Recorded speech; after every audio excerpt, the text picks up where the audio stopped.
recent British intelligence think tank center Chatham House published a report that more reminds fatal shame than a report of that level of organization.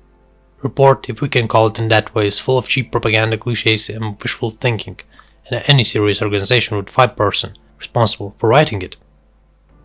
Today that kind of quality does not surprise anyone, just like nobody is surprised by the rock bottom level of British elites.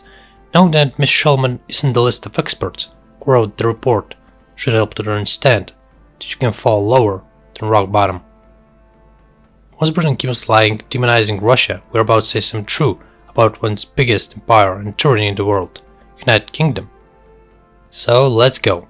UK is an island country. According to country's finance minister Rishi Sunak, country's GDP in 2020 shrank by 11% to $2 trillion. UK Treasury predicts country's economy will return to pre-crisis level by the end of 2022.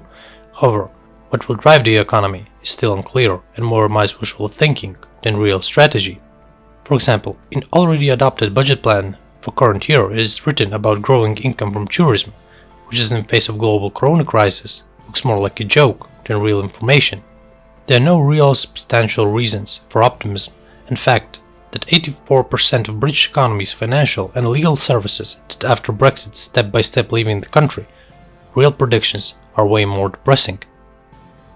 Margaret Thatcher under loud applause of the elites destroyed coal industry. Now, metallurgist turn, country's last metallurgical plant about to declare its bankruptcy. Structural imbalance of the economy forced Britain to live in debt, which led to fatal growth of the external debt. In 2020 it grew by a record £394 billion, or by 9%, and reached 100% of country's GDP.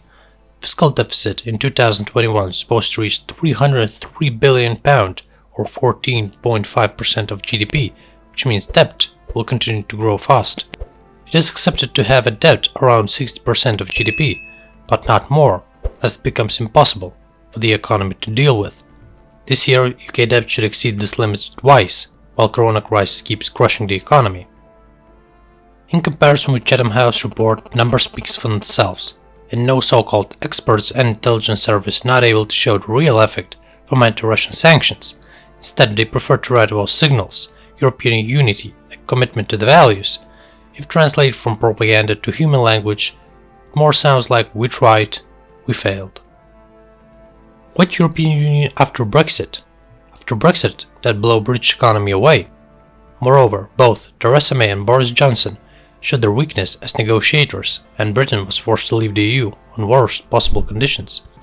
If analyzed from point of view of the game theory, it becomes pretty obvious.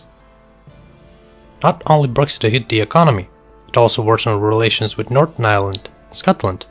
As of Northern Ireland, after Brexit it is necessary to put customs between north and south part of Ireland, otherwise borderline risks to become main source of smuggling, endless violations of regulations, and avoidance of payment custom duties. However, not only the very creation of customs is not an easy task, but even if created, it will give boost for independence movement in that part of Ireland.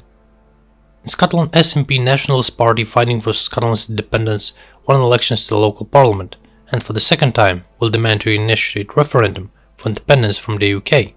Chances are big they will be supported by Euro optimists who see themselves as part of EU, and because of that did not support the last independence referendum. Does anyone really believe Boris Johnson is that kind of leader who is able to deal with all that? Really? Besides, Spain raised Gibraltar problem, Argentina did not refuse from Malvinas, and French questions Jersey's island status and fishing rights in that area. So it is at least 5 potential territorial disputes, and British Navy is in such a poor state that even its flagman ship wisely almost drowned it without leaving the port. It is interesting, those in Chatham House knows about that. Besides, London is global leader in number of CCTV cameras per capita, but it doesn't seem to be helpful. Only 3-4% of the crimes were solved with CCTV help. Signs politely asking locals not to urinate in public places seems to be useless too, as most of the residents don't care neither about signs, cameras or even police, and more reminds medieval savages. Migrant problem, which is wide and complex, deserves special attention. Theoretically, with professional top-class anti-crisis management, all of these problems can be solved, but there are no people of that level today. Royal family cannot even solve their inside conflicts, that recently spread widely into the public. In one episode in the American TV series Firefly, Captain Reynolds is naked on the rock in Dead Planet and says, "It seems life's getting better and better. Today's Britain more and more reminds Captain Reynolds, so get used to it." In fact, it's just a small part of endless list of the amount of inside problems, such as culture, crime, socio-economical situation, political crisis, and many more. After all, our analysis is still incomparably more realistic from the Chatham House report. If you liked the video, be sure to subscribe and ring the bell.